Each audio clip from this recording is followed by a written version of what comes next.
ప్రభు అయిన యేసుక్రీస్తు పరిశుద్ధ నామంలో మీ అందరికీ వందనాలండి. ఈ రోజు మనం సండే స్కూల్ హిస్టరీని తెలుసుకుందాం. సండే స్కూల్ అంటే మనం చూసే చిన్న పిల్లల కార్యక్రమం కాదు. ఈ రోజు చాలా డీప్ గా అసలు ఎందుకు మొదలైంది, ఎప్పుడు మొదలైంది, ఎవరు మొదలు పెట్టారు, ఎలాంటి పరిస్థితుల్లో మొదలు పెట్టారు అనే విషయాలు, చరిత్రలో నుంచి కొన్ని విషయాలు మనం నేర్చుకుందాం. ఈ రోజు మనం నేర్చుకునే ఈ సండే స్కూల్ హిస్టరీ అనే ఈ భాగంలో మనము ఏమేమి తెలుసుకుంటామంటే, సండే స్కూల్ అంటే ఏంటి, దాన్ని ఎవరు, ఎప్పుడు, ఎక్కడ ప్రారంభించారు, దాని వలన కలిగిన సత్ఫలితాలు ఏంటి, అయితే మొదలు పెట్టినప్పుడు సండే స్కూల్ కి ఎదురైన ఆటంకాలు ఏంటి. సో ఈ విషయాన్ని మనము ఈరోజు తెలుసుకుందాం. మనము ఇప్పుడు ఈ సండే స్కూల్ హిస్టరీని మాట్లాడుకుంటున్నప్పుడు 2022 నుంచి మనము తిన్నగా 17-18 ఆ శతాబ్దం కాలంలోనికి ప్రయాణం చేద్దాం. అప్పుడున్న రోజుల్లోనికి మనం వెళ్ళి కొన్ని విషయాల్ని అక్కడి నుంచి నేర్చుకోవడానికి ప్రయత్నం చేద్దాం. ఆ రోజుల్లో ఎలాంటి పరిస్థితులు ఉండేవి అంటే, చిన్న చిన్న వాటికి, చిన్న చిన్న పొరపాట్లకి, చిన్న చిన్న తప్పిదాలకి, చిన్న చిన్న నేరాలకి, అంటే ఏంటి చిన్న చిన్నవి అంటే, ఉదాహరణకి ఒక మేక పిల్లనో ఒక గొర్రె పిల్లనో దొంగతనం చేయడం, లేకపోతే ఇంటి పక్కన వారితో తగువాడడం, లేకపోతే భార్యాభర్తలు తగువాడడం, ఇలాంటివి మన దృష్టిలో చాలా చిన్నవి, చాలా సాధారణమైనవి. వీటికి ఇప్పటి రోజుల్లో అయితే ఉరి తీయడమో, లేకపోతే ఒక బండి కట్టి రోడ్లు పెట్టి ఏడ్చడమో ఇలా చేయరు కదా. అందుకని నేను చిన్న చిన్నవి అని మెన్షన్ చేశాను. సో ఆ రోజుల్లో ఇలాంటి వాటికి కూడా ఎలాంటి శిక్షలు అమలు పరిచేవారంటే, చాలా పెద్ద పెద్ద శిక్షలు అన్నమాట. ఊరి తీసేవాళ్ళు, బహిరంగంగా మరి ఎద్దుల బండికో గుర్ర బండికో కట్టేసి వీధులెమ్మట వాళ్ళని రోడ్డు మీద ఈడ్చుకుంటూ తిరిగేటోళ్ళు. సో ఇలాంటి చిన్న చిన్న వాటికి కూడా పెద్ద పెద్ద శిక్షలు వేసే రోజుల్లోనికి మనము వెళ్తున్నాం. అప్పుడు పరిస్థితులు అంత భయంకరమైన పరిస్థితులు. అలాంటి పరిస్థితుల్లో ప్రజలు ఉంటున్న రోజుల్లో మొదలుపెట్టిన చరిత్రను మనం చూడబోతున్నాం. అప్పట్లో ఆ రోజుల్లో బొగ్గు గనుల్లో బాల కార్మికులు పనిచేయడం చాలా విరివిగా ఉండేది. వీళ్ళు దాదాపు 7 నుంచి 14 ఏళ్ల వయసు వరకు ఈ పిల్లల వయసు ఉండేది. వీళ్ళందరూ కూడా బాగా శీతలమైన ప్రదేశాల్లో, బాగా తేమ కలిగిన ప్రదేశాల్లో పనిచేయడం మనం చూస్తాం. అయితే వాళ్ళు బొగ్గు గనుల్లో పని చేసినప్పుడు ఆ వాతావరణం కావచ్చు, ఆ పరిస్థితులు కావచ్చు, చాలా ప్రమాదకరంగా ఉండేవన్నమాట. వాళ్ళ పోవర్టీ లైన్ బట్టి, వాళ్ళ పౌష్టికాహార లోపాన్ని బట్టి, వాళ్ళ బాడీ బిల్ట్ కూడా బాగా సన్నగా ఉండడం, మరి బలంగా లేకపోవడం, దాన్ని బట్టి వాళ్ళని ఎక్కువగా బొగ్గు గనుల్లో పనిచేయడానికి నియమించేవాళ్ళు. బొగ్గు గనుల్లో పనిచేసే వాళ్ళకి ఇది బాగా అర్థమయ్యే విషయం. అయితే మీ అందరికి అర్థం అవడానికి నేను కొంచెం వివరించడానికి ఇష్టపడుతున్నాను. బొగ్గు గనుల్ని ఎవరైనా పనిచేసినప్పుడు ఏంటంటే, అక్కడ గనులు తవ్వినప్పుడు అది చాలా చిన్న చిన్న టనల్స్ లాగా, ఒక స్వరంగాల్లాగా తవ్వినప్పుడు ఏమవుతుందంటే, లోపల నుంచి టనల్ తవ్వినప్పుడు పైనున్న మట్టి ఏదైతే ఆ భూమి యొక్క పొరలు ఏమవుతాయంటే లూజ్ గా తయారవుతాయి. సో ప్రమాదకరమైన పరిస్థితి ఏంటి అంటే, ఈ టనల్లోకి వెళ్ళినప్పుడు లేకపోతే సొరంగంలోకి వెళ్ళినప్పుడు ఆ పైనున్న మట్టి ఎప్పుడు కూలిపోతుందో, ఎప్పుడు పడిపోతుందో తెలియని పరిస్థితి. కూలిపోయినప్పుడు, పడిపోయినప్పుడు చాలా యాక్సిడెంట్స్ జరుగుతాయి. సింగరేణి బొగ్గు గనుల్లో చాలా యాక్సిడెంట్స్ మనం అందరం చాలా సార్లు ప్రత్యక్షంగా చూసాం. సో అలాంటి ప్రదేశాల్లోకి, అలాంటి స్థలాల్లోకి ఇలాంటి చిన్న పిల్లల్ని పంపించి పనులు చేయించే వాళ్ళు అనమాట. ఎందుకంటే వీళ్ళందరూ చాలా నిరుపేదైన కుటుంబాలు. మనకు అర్థం అవడానికి, బిలో పవర్టీ లైన్ ఉన్న ఎకనామికల్ కండిషన్స్ లో జీవించే కుటుంబాల్లో పిల్లల్ని అక్కడ పనుల్లో పెట్టేవారనమాట. అక్కడ పిల్లల పరిస్థితుల్ని మనం ఇప్పుడు చూస్తున్నాం. వీళ్ళకి కట్టుకోవడానికి సరైన ఆహారం, సరైన బట్టలు ఉండేది కాదు, సరైన ఆహారం ఉండేది కాదు, పౌష్టికాహార లోపం చాలా ఉండేది అనమాట. అలాంటి పిల్లలు ఆ రోజుల్లో ఉండేవారు. అయితే రాబర్ట్ రైక్స్ అనే అతను స్కాట్లాండ్ నుంచి ఒక బిజినెస్ పరంగా మనము ఆ వ్యక్తిని మనం చూడొచ్చు. అతను చేసే వృత్తి ఏంటి అంటే మ్యాగజైన్స్ మరి పత్రికలను ఆయన ప్రింటింగ్ ప్రెస్ గా పెట్టి ఒక బిజినెస్ ని రన్ చేసేవాడు. అయితే ఈ రాబర్ట్ రైక్స్ స్కాట్లాండ్ లో ఉండి ఈ యొక్క పరిస్థితులు, ఈ యొక్క చిన్నపిల్లల పరిస్థితులన్నీ చూసినప్పుడు మరి దేవుని ప్రేమను బట్టి చాలా కదిలించబడతాడు. వీళ్ళు చేసే ఈ పనులు, అక్కడ ఆ పిల్లలు మరి ఆ ప్రదేశాలు, లేకపోతే వాళ్ళు చేసే ఆ ప్రమాదకరమైన పరిస్థితులు, వాళ్ళు ఉన్న కండిషన్స్, అలాంటి ప్రదేశాల్లో అలాంటి రిస్క్ తీసుకొని వాళ్ళు పనిచేసే పరిస్థితుల్ని బట్టి చూసి ఆయన చాలా కదిలించబడి మరి ఆయన ఆ పిల్లల కోసం సండే స్కూల్ ని స్టార్ట్ చేయడం జరుగుతుంది. అయితే ఈ పిల్లలందరినీ మరి సండే స్కూల్ స్టార్ట్ చేయాలనే ఆలోచన ఏదో ఇలా ఈ రోజు కలిగి రేపు మొదలెట్లింది కాదు, కానీ దాని వెనకాల చాలా ప్రయాస రాబర్ట్ రైక్స్ పడినట్టు మనం ముందు మనం చూడబోతున్నాం. ఆయన ముఖ్యంగా ఈ యొక్క పిల్లలందరినీ పోగేసి ఒక చోట కూర్చోపెట్టడానికి ఒక పెద్ద ప్రహసనమే అయిందనమాట. వాళ్ళందరినీ పోగు పెట్టి మరి వారంలో 6 రోజులు వాళ్ళు పనిచేసి ఒక్కరోజు దేవుని దగ్గర కూర్చోబెట్టడానికి ఆయన చాలా ప్రయాసపడవలసి వచ్చింది. పిల్లలందరూ రోజు మొత్తంలో 12 గంటలు పని చేయడానికే వాళ్ళ టైం సరిపోయేది కాదు. మరి అక్కడ ఉన్న బొగ్గు గనుల్లో వాళ్ళు 12 గంటలు పనిచేసి సాయంకాలం ఎప్పుడో ఇంటికి వస్తే మరి దేవుని దగ్గర కూర్చొని కొన్ని వాక్యాలు నేర్చుకోవడం, వాళ్ళకి బైబిల్ నేర్చుకోవడానికో లేకపోతే ఇంకేదైనా మంచి చెడు నేర్చుకోవడానికి, వాళ్ళకి విద్యను అభ్యసించడానికి కూడా వాళ్ళకి టైం లేకుండా పోయేది. అటువంటి పరిస్థితుల్లో రాబర్ట్ రైస్ కి మరి పిల్లల్ని కూర్చోపెట్టడం అనే దానికి ఒక రోజు కేటాయించడానికి కూడా చాలా కష్టం. ఎందుకంటే ఆ రోజుల్లో ఇప్పుడు మనం సండే అనేది సెలవు చాలా కామన్ గా దాదాపు ప్రపంచం అంతా, కొన్ని ప్రదేశాలు తప్ప, కొన్ని దేశాల్లో తప్ప ఆల్మోస్ట్ ప్రపంచం అంతా కూడా సండే హాలిడే అనేది ఇప్పుడైతే కామన్ అయిపోయింది. కానీ ఆ రోజుల్లో సండే హాలిడే కాదు. అయితే ఒక రోజును కూర్చోపెట్టడానికి ఆయన చాలా కష్టపడ్డాడు. ముఖ్యంగా అతను 1780లో ఈ సండే స్కూల్ ని ప్రారంభించినప్పుడు ఆయన ఒక సండే కోసం పిల్లల్ని కూర్చోపెట్టడానికి 6 రోజుల పాటు ఆయన ఇల్లు తిరిగి ఆయన పిల్లల్ని పోగు చేయడానికి వాళ్ళ పేరెంట్స్ తో మాట్లాడిన ఆ పరిస్థితుల్ని మనము చూడవచ్చు. ఆ పిల్లలు కూడా మరి సండే స్కూల్కి వచ్చినప్పుడు వాళ్ళ కండిషన్స్ ఎలా ఉండేవో మనం చూద్దాం. వీళ్ళందరూ ఎలా ఉండేవాళ్ళంటే ఈ 6 రోజులు పనిచేసి 12 గంటలు పనిచేసి అలసిపోయి వచ్చిన పిల్లలు, వాళ్ళకి ఫ్రీడమ్ లేని పరిస్థితులు. అంటే అటు మరి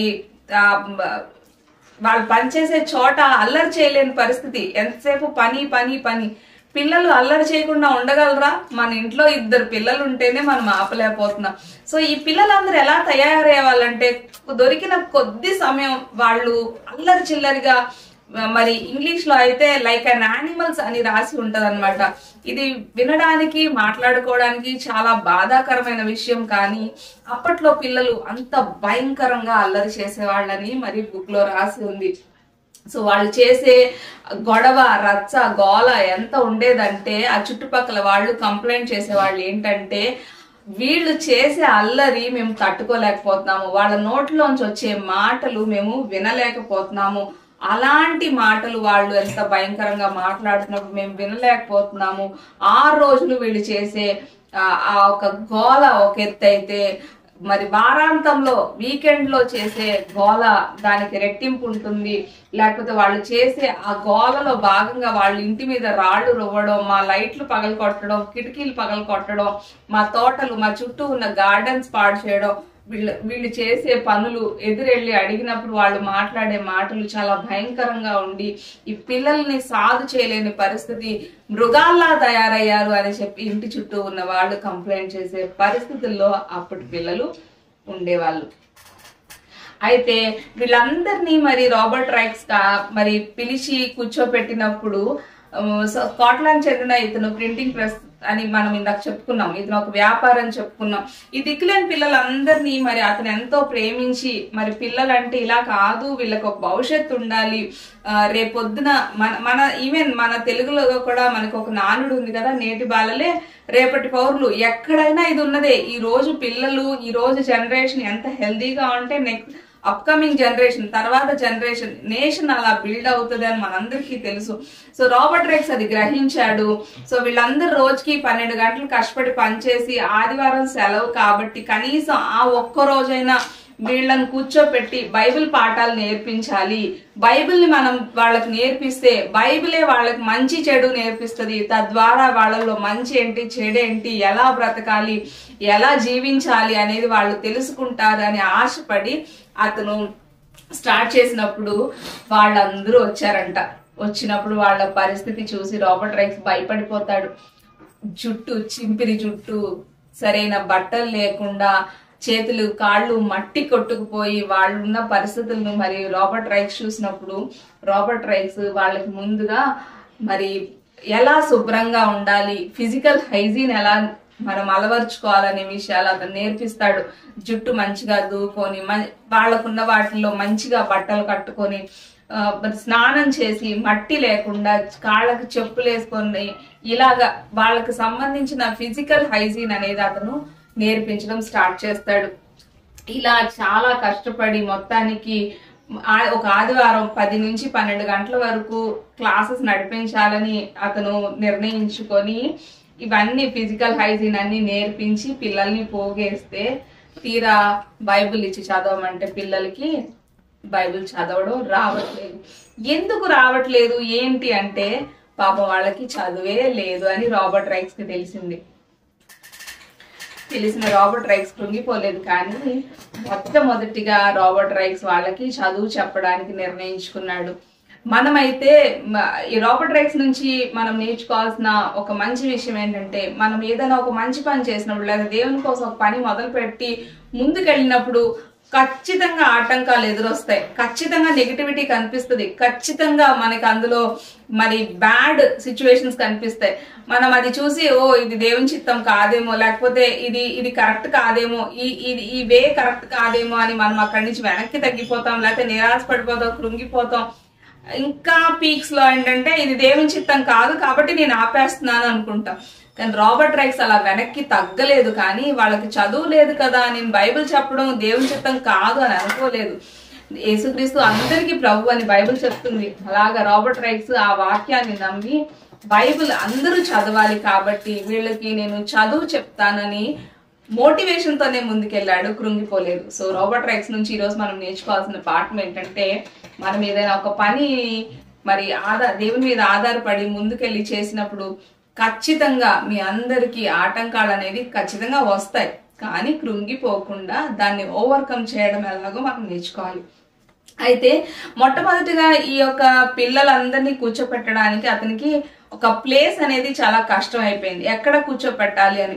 ఇతను ఒక వ్యాపారి, మనం ముందే మాట్లాడుకున్నాం. ఇతను ఒక వ్యాపారి, ఇతనికి ఒక ప్రింటింగ్ ప్రెస్ ఉంది. ఇతన్ని కలవడానికి ఇతను సమాజంలో ఒక ఉన్నత వర్గానికి చెందిన వాడే ఉన్నాడు. ఇప్పటి వరకు మనం మాట్లాడుకున్న ఈ మాటలన్నీ ఎటువంటి పిల్లల గురించి మాట్లాడుకున్నాం, ఎటువంటి ఫ్యామిలీస్ గురించి మాట్లాడుకున్నాం అంటే బిలో పవర్టీ లైన్ గురించి మనం మాట్లాడుకున్నాం. ఈ రాబర్ట్ రెక్స్ అనే అతను బిలో పవర్టీ లైన్ కాదు, ఇతను సమాజంలో సొసైటీలో ఒక ఉన్నత వర్గానికి చెందినవాడు, ఒక క్లాస్ కి చెందినవాడు. ఇతను ఒక డిగ్నిఫైడ్ కుటుంబానికి చెందినవాడు. ఇతను ఒక వ్యాపారి. ఇతనికి ఎలాంటి కాంటాక్ట్స్ ఉన్నాయంటే ఆ సొసైటీలో పెద్ద పెద్ద వాళ్ళతో కాంటాక్ట్స్ ఉన్నాయి. సో ఇతను దగ్గరికి చాలా మంది వచ్చి మరి మాట్లాడుతుంటారు. వాళ్ళ మ్యాగజైన్స్ కోసం లేకపోతే వాళ్ళ పబ్లిషన్ కోసం వాళ్ళు ప్రింటింగ్ ప్రెస్ కి వస్తారు. సో నేను అనుకుంటాను, నాకు అనిపిస్తుంది ఏంటంటే తన దగ్గరకు వచ్చిన వాళ్ళతో తన ఆశల్ని, తన కోరికల్ని, లేకపోతే తన ఆలోచనల్ని పంచుకునేవాడేమో. అందులో భాగంగా తను పంచుకున్న ఈ సండే స్కూల్ అనే ఆలోచనని పంచుకున్నప్పుడు మిసెస్ మెరిడిత్ అనే ఒక ఆవిడ ముందుకొచ్చింది. మీరు ఏమీ దిగులు పడొద్దు, మరి నా వంటగది ఖాళీగా అలాగే ఉంది, మీరు నా వంటగదిని మీరు కావాలంటే వాడుకోవచ్చు, ఈ పిల్లలకి సండే స్కూల్ మీరు చెప్పడానికి వాడుకోవచ్చు అని ఆవిడ ముందుకు రావడం, మరి ఆ సండే స్కూల్ నిర్వహించడానికి ఒక జగ దొరకడం అనేది నిజంగా రాబర్ట్ రెక్స్ చాలా సంతోషించే విషయం. అయితే మిసెస్ మెరిడిత్ వంటగదిని ఇచ్చింది అంటున్నారు. మరి వంటగదిని వాడుకోవడం ఏంటండి అని మనకి అందరికీ అర్థం కావట్లేదు కదా. మీకు అర్థం అవడానికి దీన్ని కొంచెం వివరిస్తాను. వంటగదులు ఇప్పుడిప్పుడు అంటే దాదాపు ఒక 10-15 సంవత్సరాల నుంచి ఇంట్లో వంటగదిని మనం అటాచ్డ్ చూస్తున్నాం. కానీ ముందున్న పరిస్థితులు అలా కాదు. ఈవెన్ ఇప్పటికీ కూడా పల్లెటూరులో మనం వెళ్తే మండువా ఇళ్ళు మనం చూస్తాం. అందులో మీరు చూసినట్లయితే వంటగది ఎప్పుడూ కూడా మెయిన్ ఇంటికి అటాచ్డ్ ఉండదండి. ఇల్లు వేరుగా వంటగది వేరుగా ఉంటది. ఇంటి నుంచి ఒక 2 అడుగులు 3 అడుగులు దూరంలోనే వంటగదిని వేరే గదిలాగా కట్టి, లేకపోతే అక్కడ ఒక వసారా లాగా కట్టి అది వంటగదిగా వాడేవాళ్ళు. ఇక్కడే కాదు, ఇది ఈవెన్ ఇంగ్లాండ్ లో కూడా ఇదే పరిస్థితి, స్కాట్లాండ్, గ్లాస్టర్ అటువంటి ఆ రోజుల్లో కూడా ఇదే పరిస్థితి. వంటగదులు వేరుగానే ఉండేవి. సో ఆ మిసెస్ మెరిడిత్ గారి ఒక వంటగది ఖాళీగా ఉంది అని రాబర్ట్ రైస్ కి చెప్పినప్పుడు చాలా సంతోషపడి రాబర్ట్ రైస్ అక్కడ పిల్లల్ని పోగు చేసి ప్రతి ఒక్క ఆదివారం అక్కడ సండే స్కూల్ నడపడానికి ఇష్టపడతాడు. అయితే అమ్మ, దేవుడు మీకు ఆశీర్వదిస్తాడు, మీరు మరి దేవుని కోసం ముందుకు వచ్చి మీరు ఇల్లు ఇచ్చారు, మీరు దేవుడు మిమ్మల్ని ఆశీర్వదిస్తాడు, మీకోసం నేను ప్రార్థన చేస్తానని దులిపేసుకొని వెళ్ళలేదు. కానీ రాబర్ట్ రైస్ తనకి ప్రతి నెల కూడా రెంట్ పే చేసేవాడు. పిల్లల నుంచి ఏం ఆదాయం వస్తుందండి? ఏం తెస్తారు? వాళ్ళకి తినడానికే తిండి లేదు, కట్టుకోవడానికి బట్ట లేదు. వాళ్ళు తినడానికే ఒక చోటకి కూలికి వెళ్ళి వచ్చే డబ్బుల్ని తినే పరిస్థితుల్లో ఉన్న పిల్లల దగ్గర నుంచి తనకి ఏ ఆదాయం రాలేదు. కానీ తన సొంత డబ్బులతో మరి ఆ రెంట్ పే చేస్తూ మిసెస్ మెరిడిత్ కి ఒక వంటగది ఒక రెంట్ పే చేసేవాడంట. అలా చేస్తూ సండే స్కూల్ నడిపేవాడు. అయితే ఈ యొక్క పరిస్థితుల్లో ఇప్పుడు వరకు మనం మాట్లాడుకుని ఈ పరిస్థితులన్నిటినీ మరి ఈ యొక్క రాబర్ట్ రైస్ చేసే ఈ యొక్క పరిస్థితులన్నిటినీ ఆ సొసైటీలో ఉన్న వాళ్ళు పెద్దవాళ్ళు కూడా చూసి William Wilberforce, Charles Dickens, Thomas Carlyle అనే వీళ్ళు సొసైటీలో ఒక ఉన్నతమైన వర్గానికి చెందిన వాళ్ళు. వీళ్ళు కూడా పొలిటికల్ రంగంలో మరి ప్రాముఖ్యంగా ఉన్న వ్యక్తులు అన్నమాట. వీళ్ళు రాబర్ట్ రైస్ చేసే ఈ పనులు చూసి ఇన్స్పైర్ అయ్యి వీళ్ళు వెళ్ళి ఇంగ్లాండ్ పార్లమెంట్ లో వాళ్ళు మరి అప్పుడున్న పరిస్థితుల్ని బట్టి వాళ్ళు అక్కడ చట్టాల గురించి వాళ్ళు వాదించడం జరుగుతుంది. ఏం చట్టాలు వాదించారు అంటే, అప్పటి వరకు కూడా ఒక చైల్డ్ లేబర్ అని కానీ లేబర్ లాస్ అని కానీ ఎటువంటి లాస్ లేవు. ఒకవేళ ఉంటే కూడా వాటిని పట్టించుకున్న దిక్కు లేదు, అవి పాటించకపోతే శిక్షించే ప్రక్రియ లేదు. అయితే వీళ్ళందరూ ఏం చేశారంటే ఇలాంటి చిన్న పిల్లల్ని పనుల్లో పెట్టుకోవడం నేరం, లేకపోతే ఏ వయసు నుంచి పనుల్లో పెట్టుకోవాలి అని ఇలాంటి దీనికి సంబంధించిన అనేక చట్టాలు రావడానికి వీళ్ళు మెయిన్ పిల్లర్స్ గా మనకి కనిపిస్తున్నారు. ఎందుకంటే ఇంగ్లాండ్ పార్లమెంట్ లో వాళ్ళు ఈ యొక్క టాపిక్స్ అన్నిటిని బట్టి వాళ్ళు అపీల్ చేస్తారనమాట. ఈ పిల్లలందరినీ వీళ్ళు అబ్యూస్ చేస్తున్నారు కాబట్టి ఇలా ఉండడానికి వీల్లేదు. ఫ్యాక్టరీలో వాళ్ళు పనిచేసే పరిస్థితులు చాలా డేంజరస్ పరిస్థితుల్లో వాళ్ళు రిస్క్ తీసుకొని పిల్లలు పనులు చేస్తున్నారు కాబట్టి ఇలా చేయకూడదు అని వాళ్ళు పార్లమెంట్ లో అపీల్ చేయడం జరుగుతుంది. తద్వారా అంటే వెంటనే ఇది జరిగి ఉండకపోవచ్చు, కానీ రానున్న రోజుల్లో మనకి లేబర్ లాస్ వచ్చినాయి, చైల్డ్ లేబర్ లా వచ్చింది. సో ఇలాంటి చాలా లాస్ మనకి ఫామ్ అవ్వడానికి మరి అది ఆదిమ లేకపోతే స్టార్టింగ్ స్టెప్స్ గా మనం చూడొచ్చు.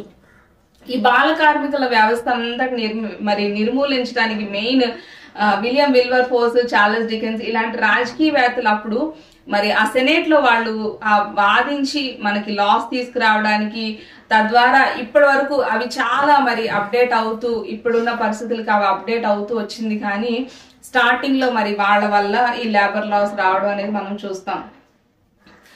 రాబర్ట్ రైస్ అనే ఇతను స్కాట్లాండ్ లో గ్లాస్టర్ అనే ప్రాంతానికి చెందినవాడు. అక్కడ జన్మించి మరి 1736 సెప్టెంబర్ 14న జన్మించిన ఇతను మరి 1811 ఏప్రిల్ 5వ తారీఖున ఆయన మరణించడం జరుగుతుంది. ఆయనే సండే స్కూల్ ఉద్యమానికి మరి గొప్ప పునాది వేసిన గొప్ప సంఘ సంస్కర్త.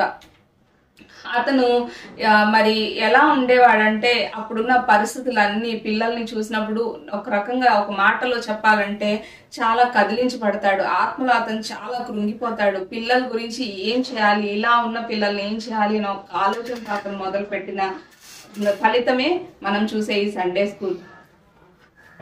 అయితే ఈ రైట్స్ ని మనం ఇందాకే చెప్పుకున్నాం. ఇతను ఉన్నత వర్గానికి చెందినవాడు, ఒక వ్యాపారి. అతను చిన్న పరిస్థితులు కాదు, కానీ అతనికి చాలా మంది కాంటాక్ట్స్ ఉన్నాయని మాట్లాడుకున్నాం. అయితే అతను ఎప్పుడు మనము గమనించినా కానీ రాబర్ట్ రైట్స్ ని అప్పుడున్న వాళ్ళు వర్ణించిన పరిస్థితులు ఎలా ఉన్నాయంటే, ఎప్పుడు కూడా చకాచక్ అంటే నీట్ గా డ్రెస్అప్ అయ్యి మంచిగా తలదూకొని, జుట్టు ఏమి చెదిరిపోకుండా మంచిగా తలదూకొని, మంచిగా బట్టలు వేసుకొని, ఎప్పుడు కూడా చూస్తే ఇప్పుడే ఫ్రెష్ గా రెడీ అయ్యాడా అన్నట్టు అతను చాలా నీట్ గా ఉండేవాడంట. ఎందుకు అలా ఉండేవాడు అంటే అతని దగ్గరకు వచ్చే పిల్లలు అతన్ని చూసి ఫాలో అవ్వడం అనేది, పిల్లలు ఎప్పుడైనా కానీ, ఇప్పుడు మన ఇంట్లో పిల్లలైనా మనం ఏమన్నా చెప్తే వాళ్ళు వినరండి. మనం ఏమన్నా ఇలా ఉండు, అలా చెయ్యి, ఇలాగే నడువు, అలాగే పాడు, ఇలాగే తిను, ఇలాగే ఉండు అంటే ఎవ్వరు వినరు. మనం చేసింది వాళ్ళు చూస్తారు.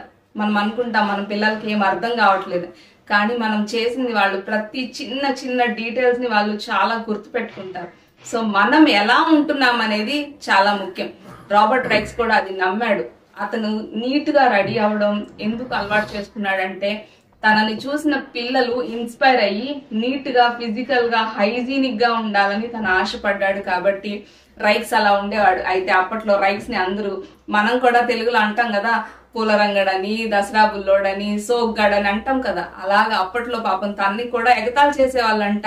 డాండీ అని, లేకపోతే బక్ అని, వాట్ ఎవర్ పేర్లు పెట్టి పిలవడం మరి రైక్స్ ని అలవాటు అయిపోయింది. రైక్స్ దాన్ని బట్టి రిజెక్ట్ అయినట్టు, లేకపోతే ఇదైనట్టు, మరి వెనక్కి తగ్గినట్టు మనం చూడం. కానీ పిల్లల కోసం తనను తాను ఎప్పుడు సంసిద్ధంగా ఉన్నట్టు చూస్తాం. అయితే ఇక్కడ నేను ఒక్క సెకండ్ మీకు ఒక మాట చెప్పడానికి ఇష్టపడుతున్నాను. ఒకవేళ చూసే మీలో ఎవరైనా యూత్ లీడర్స్ ఉంటే, సండే స్కూల్ టీచర్స్ ఉంటే, మీ అందరికీ నేను చేసే విన్నపం ఏంటంటే, మీరు ఎప్పుడైతే యూత్ లీడర్ గా మీరు ఆ టైంకి వెళ్ళి అక్కడ మరి ఆ రోజు ప్రేయర్ ని మీరు లీడ్ చేయాలనుకుంటున్నారు, లేకపోతే సండే స్కూల్ నడిపించడానికి మీరు సంసిద్ధపడి మీరు వెళ్తున్నారో, దయచేసి మీరు మీకున్న వాటిల్లోంచి మంచి బట్టలు కట్టుకొని నీట్ గా రెడీ అయ్యి స్నానం చేసి తల దూకొని వెళ్ళడం అలవాటు చేసుకోండి. కొత్త బట్టలు వేసుకోమని నేను చెప్పట్లేదండి, మళ్ళీ జ్ఞాపకం చేస్తాను. మీకున్న వాటిల్లో మంచిగా రెడీ అయ్యి వెళ్ళండి. ఇప్పుడున్న ఫ్యాషన్ ఆధారంగా చినిగిపోయిన జీన్స్, కన్నాలు పడిన టీషర్ట్లు దయచేసి వేసుకోవద్దు. అవి ఖరీదైనవే, అవి ఫ్యాషనే కాదను, కానీ మంచి విషయాలైతే కాదు కదా. సో మీరు రెడీ అయ్యి నీట్ గా వెళ్ళినప్పుడు మిమ్మల్ని చూసి పిల్లలు నేర్చుకుంటారు. మీరు చెప్తే వినరు, మీరు చేస్తే వాళ్ళు చేస్తారు. కాబట్టి నా వైపు నుంచి విన్నపం, మీరు యూత్ లీడర్స్ అయితే, సండే స్కూల్ టీచర్స్ అయితే, మీ డ్రెస్సింగ్ విషయంలో మీరు జాగ్రత్త పడమని నా విన్నపం. డిసిప్లిన్ అనేది ఫస్ట్ అసలు దీనికి వచ్చిన ఆటంకాలు ఏంటి అని మనం ఇందాక అనుకున్నాం కదా. ఫస్ట్ ఆటంకం ఏంటంటే అసలు డిసిప్లిన్. పిల్లల్ని ఒక చోట కూర్చోపెట్టడం అనేది చాలా పెద్ద ప్రహసనం. మన ఇంట్లో 2 పిల్లలు ఉన్నారు, మన ఇంటికి చుట్టాలు వచ్చారు, ఆ చుట్టాలకి 2 పిల్లలు ఉన్నారు అనుకుందాం, టోటల్ గా చేరి 4 అయ్యారు. ఇల్లు ఎలా ఉంటుందో మీరే బాగా ఊహించుకోగలరు కదా. కానీ రాబర్ట్ రైక్స్ అప్పట్లో 90 మంది పిల్లల్ని కూర్చోపెట్టాడంట. ఎలాంటి పిల్లల్ని కూర్చోపెట్టాడు మనం ఇందాక మాట్లాడుకున్నాం కదా. ఇంటి మీద రాళ్ళు వేసేవాళ్ళంట, చుట్టూ ఉన్న తోటల్ని పాడు చేసేవాళ్ళంట, నోరు తెరిస్తే వినలేని మాటలు మాట్లాడే అలాంటి పిల్లల్ని కూర్చోపెట్టి బైబిల్ చెప్పడం అంటే ఎంత భయంకరమైన విషయం ఒక్కసారి ఆలోచిద్దాం. ఇప్పుడు మనం నవ్వుతున్నాం, కానీ మరి రైక్స్ ఎలాంటి సిచ్యువేషన్స్ ఫేస్ చేసి ఉంటాడో తన ప్లేస్ లో ఉండి మనం ఆలోచిస్తే అర్థమవుతుంది. వాళ్ళందరినీ ఒక బుక్ లో ఒక ఆథర్ రాస్తాడు, రౌడీ గ్యాంగ్ అని రాస్తాడు, మిస్చీఫ్ అని రాస్తాడు, లైక్ అన్ యానిమల్స్ అని రాస్తాడు. సో మీ ఆలోచనకే నేను వదిలేస్తున్నాను ఎలాంటి పిల్లల్ని రాబర్ట్ రైక్స్ పోగు పెట్టాడని. అయితే ఈ ఒక పిల్లలందరి గురించి మరి అతనికి ఉన్న ఆ ఆలోచనని మెరిడిత్ తో కలిసి రాబర్ట్ రైక్స్ ఏం చేస్తాడంటే, సండే స్కూల్ నడిపించినప్పుడు కొంతమందిని అతను సండే స్కూల్ టీచర్స్ గా కూడా తయారు చేసి తనకి హెల్ప్ఫుల్ గా ఈ పిల్లలందరినీ మరి సాధు చేయడానికి, పిల్లలందరినీ కంట్రోల్ చేస్తూ దేవుని మాటలు చెప్పడానికి కొంతమంది తయారు చేశారు. సో అందులో భాగంగా మిసెస్ మెరిడితే ఫస్ట్ సండే స్కూల్ టీచర్ గా మనకి కనిపిస్తుంది. తన కిచెన్ ఇవ్వడమే కాదు, కానీ ఆ పిల్లలందరికీ కూడా కొన్నాళ్ళు ఒక సండే స్కూల్ టీచర్ గాను, వార్డెన్ గాను తను పని చేయడమే కాదు, కానీ మరి చాలా విషయాలు, దేవుని విషయాలు, బైబిల్లోని విషయాలు పిల్లలకు నేర్పించడం మనకి కనిపిస్తుంది. అయితే కొంతకాలానికి ఈ పిల్లలు చేసే అల్లరికి, ఈ పిల్లలు చేసే గోలకి మిసెస్ మెరిడిత్ భయపడి పారిపోతుంది. పారిపోయిన తర్వాత తన ప్లేస్ లోకి మిసెస్ క్రెచ్లీ అనే ఆవిడ రావడం మనకి కనిపిస్తుంది. ఏదేమైనా కానీ దేవుని కార్యం ఆగలేదు. మిసెస్ క్రెచ్లీతో కలిసి రాబర్ట్ రైక్స్ పనిచేయడం స్టార్ట్ చేశాడు. 90 మంది పిల్లలతో మొదలు పెట్టిన ఈ సండే స్కూల్ 1,20,000 మంది పిల్లలతో మనకి అప్పుడు చేసిన సర్వేల ఆధారంగా మనకి కనిపిస్తుంది.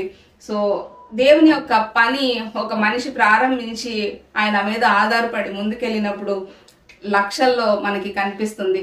యూరోప్ లో విద్య అయితే అందుబాటులోకి రావడం అందరి విషయానికి అయితే కామన్ కాదు. ఇప్పుడు మన పిల్లలు ఎవరైనా కనబడినప్పుడు నువ్వు ఏ క్లాస్ అని ఎంత కామన్ గా అడుగుతామంటే ఏదో మంచినీళ్ళు తాగినంత ఈజీగా అడుగుతాం. కానీ అప్పుడున్న పరిస్థితుల్లో చదువుకోవడం అనేది అందరి విషయం కాదు, అందరి ఇంట్లో జరిగే పరిస్థితి కాదు. ఎందుకు ఇలా కాదు అంటే అప్పట్లో మరి స్కూల్కి వెళ్ళడం అంటే డబ్బులు ఖర్చు అయ్యే విషయం. అప్పుడున్న పరిస్థితుల్లో వాళ్ళు అంటే నిన్నాన్ని చెప్తున్నాను, మీరు మళ్ళీ మళ్ళీ జ్ఞాపకం పెట్టుకోవాలి. ఇంగ్లాండ్ అంటే మనందరికీ బ్రెయిన్ లో ఉండిపోయింది ఏంటంటే ధనిక దేశం అని. నిజమే, ధనిక దేశంలో పేద కుటుంబాలు కూడా ఉన్నాయి. మనం మాట్లాడుకునేది బిలో పవర్టీ లైన్ కుటుంబాల గురించి మాట్లాడుకుంటున్నాం. అబౌవ్ పవర్టీ అంటే ఉన్నతమైన వర్గం, ఒక క్లాస్ కి చెందిన వర్గం వాళ్ళ ఇంట్లో పరిస్థితులు నేను మాట్లాడట్లేదండి. వాళ్ళ పరిస్థితులు అన్ని బాగానే ఉన్నాయి. వాళ్ళ ఇళ్లలో పిల్లలకి చదువు అందింది, వాళ్ళు ఫిజికల్ గా హైజీనిక్ గానే ఉండేవాళ్ళు, వాళ్ళు ఎక్కడ అబ్యూజ్ అవ్వలేదు, వాళ్ళని ఎవరు మోసం చేయలేదు, వాళ్ళని ఎవరు రిజెక్ట్ చేసినట్టు సొసైటీలో వదిలిపెట్టలేదు. వాళ్ళ పిల్లలందరూ మంచిగానే పెరిగారు, వాళ్ళకి కావాల్సిన ధనం వాళ్ళ దగ్గర ఉంది.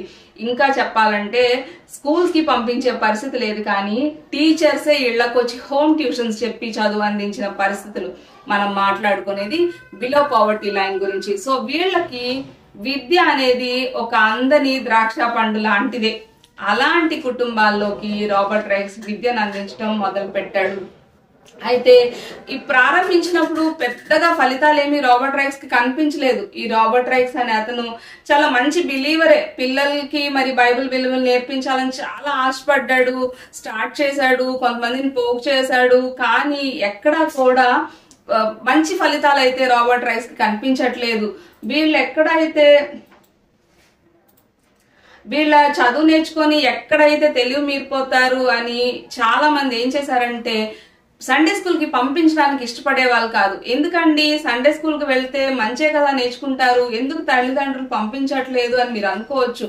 అవును, తల్లిదండ్రులు పంపించడానికి ఇష్టపడే వాళ్ళు కాదు. ఎందుకంటే ఇప్పుడు వాళ్ళ కొడుకో కూతురో సండే స్కూల్కి వెళ్తే మంచేంటి చెడేంటి ఎలా బ్రతకాలి నేర్చుకుంటాడు.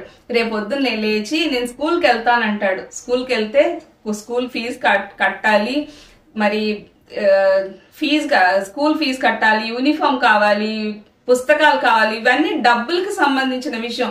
డబ్బులు వాళ్ళ దగ్గర ఉండేవి కాదు. కాబట్టి వీళ్ళు తెలివి మీరిపోయి ఒకవేళ పని చేసే చోట కూడా వాళ్ళ కష్టానికి సంబంధించిన జీతం కోసం కూడా మాట్లాడతారని ఒక వర్గం ఆపితే, మరి పిల్లల్ని డబ్బులు కట్టలేక స్కూల్ కి పంపలేని పరిస్థితుల్లో తల్లిదండ్రులు ఆపిన పరిస్థితి కూడా మనకి కనిపిస్తుంది. 12 గంటల పాటు పనిచేసిన వాళ్ళకి చాలా తక్కువ జీతాలు ఇచ్చేవాళ్ళు. పైగా చిన్నపిల్లలంటే ఇంకా తక్కువ జీతాలు ఇచ్చేవాళ్ళు. పెద్దవాళ్ళని పనిలో పెట్టుకుంటే ఒక రకమైన జీతం, చిన్నపిల్లలని అయితే తక్కువ జీతంతోనే పని అయిపోతుందని ఒక పాలక వర్గం లేకపోతే ఒక ఉన్నత వర్గంలోని వాళ్ళు చేసిన కుట్రలో భాగంగా ఈ చిన్నపిల్లల్ని ఇంకా పనుల్లో పెట్టుకోవడం కొనసాగుతూనే ఉండేదన్నమాట. అయితే ఈ పిల్లలందరికీ కూడా ఈ బైబుల్ మరి నేర్పించాలనుకున్నప్పుడు ఇందాక చెప్పుకున్నాం కదా, వాళ్ళకి చదువు రాదు. సో రాబర్ట్ రైక్స్ ఏం చేశాడు, చదువు చెప్పడం స్టార్ట్ చేశాడు. అప్పట్లో స్కూల్స్ పెద్దగా ఏమి ఉండేవి కాదు. ఇందాక నేను చెప్పాను, స్కూల్స్ పెద్దగా ఏమి ఉండేవి కాదు. ఒకవేళ ఎక్కడో గవర్నమెంట్ స్కూల్ అక్కడ ఇక్కడ ఉంటే కూడా ఎలాంటి పరిస్థితులు ఉండేవంటే, స్కూల్ ఉందా, నేను వచ్చానా, నేను సైన్ పెట్టానా, వెళ్ళిపోయానా అన్నట్టు టీచర్లు వ్యవహరించేవాళ్ళు. కానీ నిజంగా ఎథికల్ గా మోరల్ గా నేను పిల్లలకి చదువు చెప్పాలి, ఈ నేషన్ ని నేను లేకపోతే ఈ జనరేషన్ ని పైకి తీసుకురావాలి అన్న థాట్ లో ఏ టీచర్ ఉండేవాళ్ళు కాదు. పేరుకే అది స్కూల్లా ఉండేది, కానీ స్కూల్లో క్లాసులు జరిగే పరిస్థితులు ఎక్కడ కనిపించేవి కాదు. ఈ సంస్కారవంతమైన ఆలోచనలన్నిటికీ కొన్నిసార్లు ఎప్పుడైనా రిఫార్మేషన్స్ జరిగితే ఎదురు రావడం లేకపోతే అగైనెస్ట్ గా ఉండడం అనేది కామన్ గా జరిగే విషయం. సో రాబర్ట్ రైక్స్ చేసిన ఈ యొక్క మంచి విషయానికి కూడా చాలా వ్యతిరేకతలు అనేది వచ్చింది. ఏంటంటే అప్పట్లో బాలబాలికలకి విద్య నేర్పించడం ఎవరికి ఇష్టం ఉండేది కాదు. ఇందాక నేను చెప్పాను కదా, ఒకవేళ ఈ పిల్లలు కనుక మరి చదువుకొని వాళ్ళకి తెలివి వస్తే వాళ్ళ జీతం గురించి మాట్లాడతారు, వాళ్ళ హక్కుల గురించి మాట్లాడతారు, మరి ఇన్ని గంటలు పనిచేసాం మాకు రెస్ట్ కావాలని మాట్లాడతారు. సో ఇవన్నీ మరి డ్రాబ్యాక్స్ ఉండడం వల్ల వీళ్ళు ఎలాంటి పనులు చేశారంటే ఈ ఉన్నత వర్గం అని అక్కడి నుంచి స్ట్రెస్ చేసి మాట్లాడడానికి కారణం ఏంటంటే వీళ్ళు చాలా ఇన్ఫ్లుయెన్షియల్ పీపుల్, వీళ్ళు చాలా పవర్ ఉన్న పీపుల్, అడ్మినిస్ట్రేటివ్ సెక్టార్ లో ఉన్న వాళ్ళు, లేకపోతే మరి ఫ్యాక్టరీస్ కి యజమానులుగా ఉన్న వర్గం వాళ్ళు. వీళ్ళు ఏం చేసేవాళ్ళు అంటే బైబిల్ ని అందుబాటులో లేకుండా చేశారు, విద్యను అందుబాటులో లేకుండా చేశారు. ఫస్ట్ థింగ్, స్కూల్స్ లేకుండా అయింది, స్కూల్స్ వెళ్లే పరిస్థితులు లేకుండా చేశారు, పిల్లలకి టైం చిక్కకుండా చేశారు, 12 గంటలు పనిచేసేలాగా చేశారు. ఒకవేళ 10 గంటలు పనిచేసినా లేకపోతే 8 గంటలు పనిచేసినా వాళ్ళకి టైం చిక్కుతుంది, స్కూల్కి వెళ్తారు, నేర్చుకుంటారు, తెలివి వస్తుంది, తద్వారా వాళ్ళకి ఎదురు పోరాడతారు, విప్లవం లేస్తుంది అనే భయం ఉంటే. మరి అలాగే చర్చ్ వైపు నుంచి కూడా వీళ్ళకొచ్చిన వ్యతిరేకత ఏంటంటే బైబిల్ని అందుబాటులో లేకుండా చేశారు. అది కొంతమందికి మాత్రమే అందుబాటులో ఉండేలాగా చేయడానికి మెయిన్ కారణం ఏంటంటే బైబిల్లో మంచి ఏంటి, చెడేంటి, న్యాయం ఏంటి, అన్యాయం ఏంటి చాలా వివరంగా ఉన్నాయి. సో బైబిల్ కొంతమంది చేతుల్లో ఉండేలాగా చర్చ్ కూడా వ్యతిరేకత తీసుకొచ్చింది. ఇంకా భయంకరమైన విషయం ఏంటంటే చర్చ్ నుంచి వచ్చిన వ్యతిరేకత, ఆదివారం దేవుని దినం, నువ్వు చేసే పని తప్పు, సో నువ్వు పిల్లల్ని అందరినీ పోగు పెట్టి నువ్వు చేసే పని తప్పు, చర్చికి వ్యతిరేకంగా నువ్వు చేస్తున్నావు అని రాబర్ట్ రైక్స్ కి అడ్డుకున్న చర్చ్ కూడా లేచింది. ఎన్ని లేచినా ఎంత చేసినా రాబర్ట్ రైక్స్ ఆగలేదు, ముందుకు కొనసాగిపోయాడు. మొట్టమొదటిగా ఇంగ్లాండ్ లోనే మనకి సండే స్కూల్ స్టార్ట్ చేయడం మనకు కనిపిస్తుంది. ఇది పేద పిల్లల మధ్యలో స్టార్ట్ చేయడం జరిగింది. అయితే మీరు అనుకోవచ్చు ఇప్పుడు కూడా పిల్లలకే కదా మనం సండే స్కూల్ చెప్తున్నామని అనుకుంటున్నాం కదా. అసలు సండే స్కూల్ ఏంటో ఇప్పుడు చూద్దాం.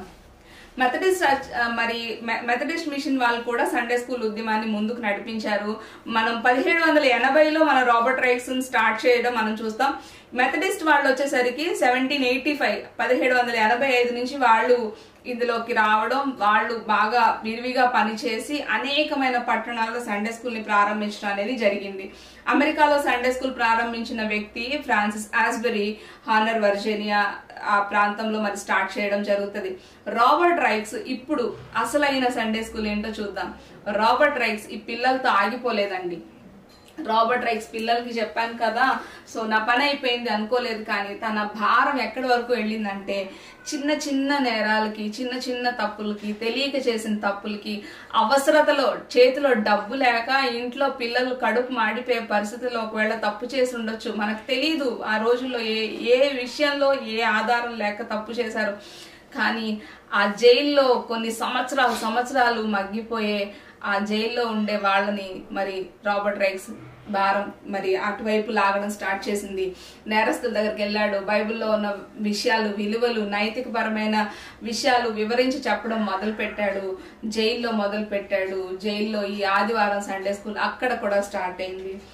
అంతేకాదు కానీ సండే స్కూల్ మరి మరి ఈ సండే స్కూల్ ఇంతటితో ఆగలేదు, కానీ ఆ చుట్టూ ఉన్న మరి ఎవరైతే ఆడవాళ్ళు ఉండేవాళ్ళో వాళ్ళందరినీ పోగు చేసి వాళ్ళకి మంచి విషయాలు నేర్పించడం, వాళ్ళు ఎలాగ ఇంటిని శుభ్రంగా ఉంచుకోవాలి, పిల్లల్ని ఎలా పెంచాలి, మరి భర్త తెచ్చి ఇచ్చే డబ్బుల్ని ఎలాగా మరి పొదుపుగా వాడుకోవాలి, కొంత దాచుకొని కొంత తింటూ ఇంటిని ఎలా నడపాలనే విషయాలు మరి స్త్రీలకు నేర్పిస్తూ, నైతిక పరంగా ఎలా జీవించాలని మగవాళ్ళకు నేర్పిస్తూ, జైల్లో మగ్గిపోతున్న వాళ్ళని జైల్లో మరి దర్శించి అక్కడ బైబిల్ విషయాలు నేర్పించడం, ఇవన్నీ కూడా రాబర్ట్ రైక్స్ అంతటా కూడా తన ఫోకస్ ఒక్కటే, ఎవరిని ఏ వర్గం వాళ్ళని, ఆడ మగ చిన్న పిల్ల పెద్ద ఎవరిని విడిచిపెట్టకుండా ప్రతి ఒక్కరికి బైబిల్ నేర్పించాలి అనే ఒక ఆశ అతన్ని సండే స్కూల్ ప్రారంభించడానికి మరి పునాది వేసినట్టు మనకు కనిపిస్తుంది.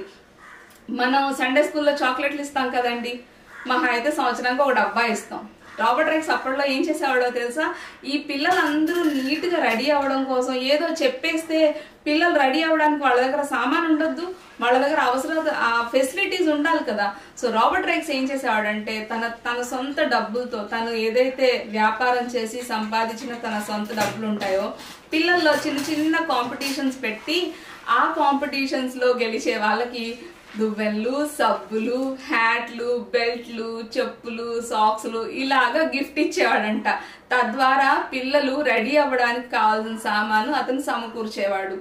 ఒక్కొక్కసారి ఫస్ట్ ప్రైజ్ అయితే మరి బైబుల్సే ఉండేవి. బైబుల్లో విషయాలు తను చెప్పినప్పుడు మరి బైబుల్స్ పంచడం, మరి దువ్వెన్లు పంచడం, ఇవన్నీ రాబర్ట్ రైక్స్ ఇవన్నీ చేసినట్టు మనం చూస్తాం. సండే స్కూల్ పరిచయం ఆపాలని మరి ఇందాక మాట్లాడుకున్నాం కదా, కొన్ని వర్గాల వాళ్ళు లేచారు. సండే స్కూల్ పరిచయం ఆపాలని అప్పటి అధికారులు ఏకంగా ఒక గూడు పుటాన్ని నడిపించారు. ఆదివారం నాడు ప్రభు దినం కేవలం ఆరాధనలు మాత్రమే జరగాలి అనే నిబంధన ఉండేది.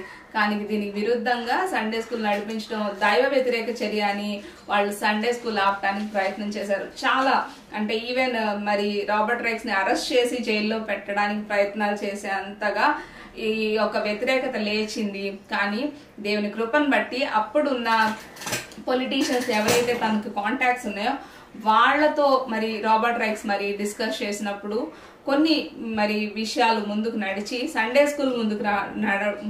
స్కూల్ అనేది ముందుకు వెళ్ళడానికి దేవుడు మరి ఎంతగానో కృపనిచ్చారు.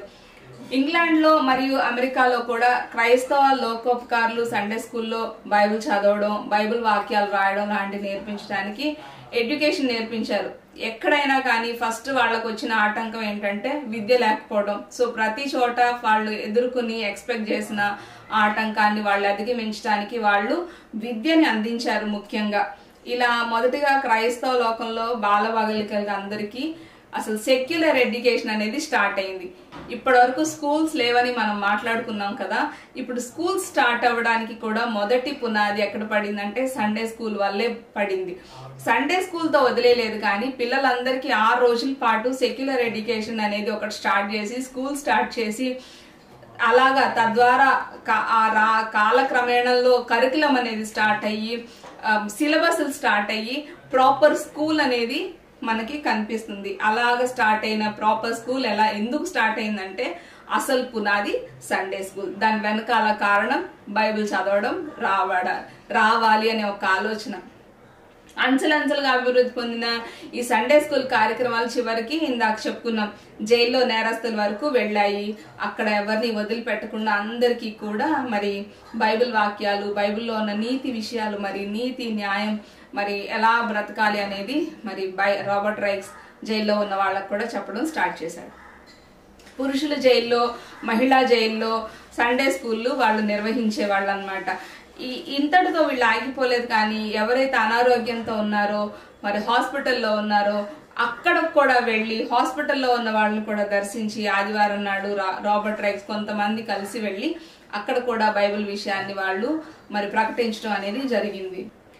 అయితే ఈ రాబర్ట్ రైక్స్ మరి తన సండే స్కూల్ గురించి తన ప్రింటింగ్ ప్రెస్ లోనే కొన్ని న్యూస్ పేపర్స్ లో అడ్వర్టైజ్మెంట్ లాగా వేసి మరి ప్రమోట్ చేయడం జరిగింది. మరి చాలా మందికి ఆ విషయం తెలియాలి కాబట్టి ఆ పత్రికల ద్వారా వెళ్ళినప్పుడు మరి ఇంగ్లాండ్ లో ఎన్రోల్ చేసుకున్న వాళ్ళు దగ్గర 2,50,000 మంది 1780లో స్టార్ట్ చేసిన రాబర్ట్ రైక్స్ మరి 1811 వచ్చేసరికి మరి 2,50,000 మంది పిల్లల వరకు రీచ్ అవుతే అక్కడి నుంచి మరి 1,25,00,000 మంది పిల్లలు ఓన్లీ బ్రిటన్ లోనే మనకి సర్వేలో మరి అంత తక్కువ కాలంలో ఎక్కువ మంది పిల్లలు సండే స్కూల్లో ఎన్రోల్ అవ్వడం మనకు కనిపిస్తుంది. దీని అంతటికి మరి సండే స్కూల్ ఆగకుండా ముందుకు వెళ్ళడానికి రాబర్ట్ రైక్స్ చేసిన ఒక గొప్ప మరి ప్రయాస, ఆ భారం అనేది కేవలం దేవుని యొక్క ప్రేమను బట్టి, దేవుని యొక్క వాక్యం అందరి చేతుల్లోనూ ఉండాలి, దేవుని యొక్క వాక్యం అందరూ తెలుసుకోవాలి అన్న ఒక ఆలోచన బట్టి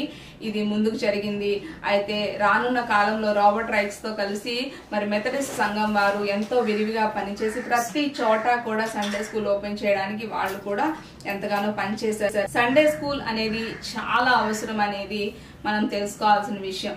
ఇప్పుడు మనందరికి ఇప్పటికీ కూడా మనందరికి సండే స్కూల్ అంటే గుర్తొచ్చేది ఏంటంటే చర్చ్కు ముందో చర్చ్ తర్వాతో లేకపోతే మెయిన్ చర్చ్ నడుస్తున్నప్పుడు ఒక పక్కన ఇంకో గదిలో పిల్లలందరినీ పోగేసి చెప్పడమే సండే స్కూల్ అనేది మనందరికీ బాగా బ్రెయిన్లో ఉండిపోయింది. అయితే సండే స్కూల్ అంటే ఓన్లీ చిన్నపిల్లల్ని కూర్చోపెట్టి 4 పాటలు, 2 యాక్షన్ పాటలు, 4 వాక్యాలు, 2 చాక్లెట్లు కాదండి. సండే స్కూల్ అంటే మనం కూడా వెళ్ళి ఒక ఆదివారం నాడు కూర్చొని దేవుని యొక్క వాక్యాన్ని నేర్చుకోవడమే సండే స్కూల్. ఇప్పటికీ కూడా ఫారిన్ కంట్రీస్ లో అడల్ట్ సండే స్కూల్స్ అనేవి చాలా కామన్. చాలా మంది అందులో వెళ్తారు, చదువుతారు, దేవుని గురించి దేవుని వాక్యం గురించి బాగా చదువుకొని నేర్చుకుంటారు. సో ఇదన్నీ జరగడం అనేది మరి రాబర్ట్ రైక్స్ మరి అక్కడి నుంచి మనం చూస్తాము. దీని అంతటికి ఒకే ఒక్క ఆధారం ఏంటంటే మనము ఇది కొనసాగించడానికి మనకి దేవుని యొక్క వాక్యం ఏంటి ఆధారం అంటే మనందరికీ దేవుడు ఇచ్చిన గ్రేట్ కమిషన్. మీరు సర్వలోకానికి వెళ్ళి సర్వ సృష్టికి సువార్తను అందించమని ఒక భారం ప్రతి ఒక్క క్రైస్తవుడిని, యేసుక్రీస్తు నా సొంత రక్షకుడుగా అంగీకరించిన ప్రతి ఒక్క వ్యక్తి మీద ఉన్న బాధ్యత ఏంటంటే సర్వ సృష్టికి వెళ్ళి సువార్తను అందించడం. సో దానిలో భాగంగా మనము ఈ సండే స్కూల్ని నడిపించడం చాలా ప్రాముఖ్యమైన విషయం.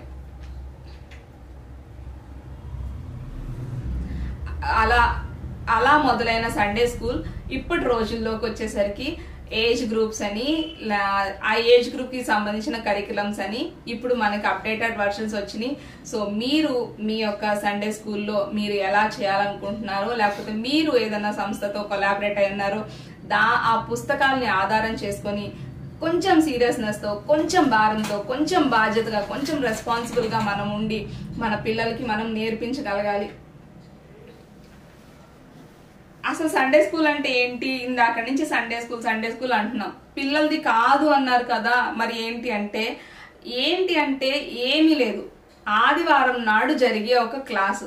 మనం 6 రోజుల పాటు స్కూల్కి సెక్యులర్ ఎడ్యుకేషన్కి వెళ్ళి ఎలాగైతే చదువుకుంటున్నామో ఆదివారం రోజు దేవునికి కేటాయించి దేవుని విషయాలు, దేవుని యొక్క వాక్యాన్ని నేర్చుకోవడానికి ఒక సమయాన్ని కేటాయించడం సండే స్కూల్. అందులో పిల్లలు కాదు, పెద్దవాళ్ళు కూడా ఉండొచ్చు. సో నేను కూడా ఉండొచ్చు, మీరు కూడా ఉండొచ్చు, సో ఎవరైనా ఉండొచ్చు. ఇదే సండే స్కూల్. మీ యొక్క చర్చ్లో సండే స్కూల్ లేకపోతే దయచేసి ఇప్పుడే ప్రారంభించండి. వారంలో ఒక రోజు బైబిల్ స్టడీ పెట్టుకున్నట్టు ఎలాగైతే ఉంటుందో ఆదివారం కూడా ఒక బైబిల్ స్టడీ పెట్టుకుంటే అదే సండే స్కూల్ అవ్వచ్చు.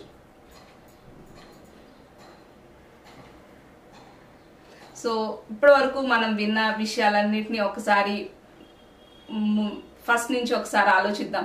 రాబర్ట్ రైక్స్ అనే అతను ఇంగ్లాండ్కి చెందిన ఈ వ్యక్తి స్కాట్లాండ్ నుంచి గ్లాస్టర్ అనే ప్రాంతంలో పిల్లలు వాళ్ళ పరిస్థితుల్ని చూసి కదిలించబడి దేవుని ప్రేమను బట్టి దేవుని యొక్క వాక్యాన్ని వాళ్ళకి నేర్పించాలని బయలుదేరితే అతనికి వచ్చిన ఆటంకం వాళ్ళకి చదువు లేకపోవడం, వాళ్ళకి ఫిజికల్ హైజీన్ లేకపోవడం.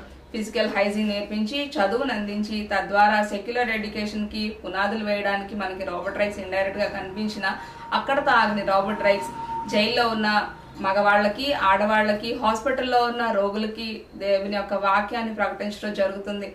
అలాగా మరి పిల్లలకి వాక్యాన్ని అందించి వాళ్ళ నైతికపరమైన విలువల్ని ఎంతగానో పెంపొందించడానికి దేవుని యొక్క వాక్యాన్ని వాళ్ళ చేతిలో పెట్టిన రాబర్ట్ రైక్స్ సండే స్కూల్ ప్రారంభించడమే కాదు, అది కొనసాగించడానికి దేవుని యొక్క కృపను మనం అందరం ఇప్పుడు ప్రత్యక్షంగా చూస్తున్నాం. ఈ రోజున మనము అది కొనసాగించవలసిన అవసరత మరి ప్రాముఖ్యత ఎంతగానో ఉంది. మీ యొక్క చర్చ్లో మీరు ఆ సండే స్కూల్ని కొనసాగిస్తున్నారని, అది మరి బాధ్యతగా నడిపిస్తున్నారని మేము ఆశిస్తున్నాము. మీరు మీ యొక్క చర్చెస్లో ఒకవేళ సండే స్కూల్ టీచర్స్ ట్రైనింగ్ కావాలని మీరు ఆలోచించినట్లయితే తప్పకుండా మమ్మల్ని సంప్రదించండి. మీరు సండే స్కూల్ పరిచర్య చేయడానికి మీరు ఆసక్తి కలిగి మీరు రక్షణ పొందిన వ్యక్తి అయితే మిమ్మల్ని ట్రైన్ చేయడానికి మేము ఎప్పుడూ సంసిద్ధంగానే ఉంటాం. దేవుని యొక్క పనిలో మనం అందరం కలిసి ముందుకు నడుద్దాం. Thank you.